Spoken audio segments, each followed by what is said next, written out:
நல்லவராய் செயல்பட்ட ஆண்டவர். கர்த்தர் நீடிய சாந்தமும் மிகுந்த வல்லமையும் உள்ளவர்.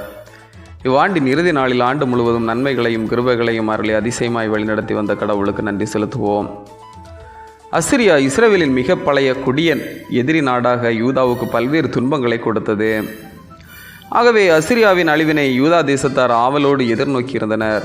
கிமு 7ஆம் நூற்றாண்டின் இறுதியில் ஆணவம் கொண்டு மக்களை கொடுமைப்படுத்திய அசிரியாவின் தலைநகரம் நினிவே அழிவுற்றது. நினிவே நகரின் வீழ்ச்சியினை குறித்து மகிழ்ந்து பாடும் பாடலாக நாகும் இறைவாக்கு நூல் அமைந்துள்ளது.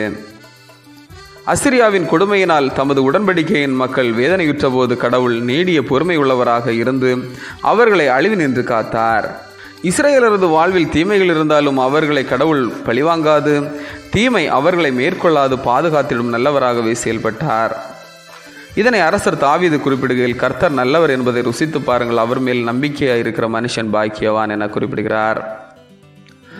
இஸ்ரவேல் மக்கள் வேதனையுற்று பயந்து கலங்கி கடவுளை தேடின போது அவர்களுக்கு செவி கொடுத்து விடுதலை தந்து வழி நடத்தியுள்ளார். அதோடு தீமை நன்மையினை மேற்கொள்ள விடாமல் தீமை அழிவினை சொந்தமாக்கிட கடவுள் மிகுந்த வல்லமை உள்ளவர். சுழல் காற்றும் பெருங்காற்றும் ஓங்கி அடிக்கையில் அவைகளினால் அழிவினை சந்திக்காமல் இருப்பதற்கு கடவுளின் வழி அவைகளில் இருக்கிறது. நம்மையும் இவ்வாண்டு முழுவதும் இந்நிலையிலேயே கடவுள் பாதுகாத்து வழிநடத்தி தந்திருக்கின்றார். நன்றி கூறுவோம். புதிய ஆண்டிலே புதுமைகளை எதிர்நோக்கி காத்திருக்கும் நமது வாழ்வில் கடவுள் நீடிய சாந்தமும் மிகுந்த வல்லமை உள்ளவருமாயிருந்து அவரது நீதியின் வழிகளில் நடத்தி தீமைகள் நம்மை மேற்கொள்ளாது காத்து வழிநடத்திட வல்லமை உள்ளவர். ஆகவே புதிய ஆண்டில் இறைபயத்தோடும் இறைபக்தியோடும் இறை ஒப்படைப்போடும் நமது வாழ்வினை தொடர்ந்திட கடவுளிடம் நம்மை கையளிப்போம். ஜெபம். நல்லவராம் கடவுளே, தீமைகளை மேற்கொள்ள விடாது நன்மைகளினால் வாழ்வினை நிறைத்தீரே, நன்றி.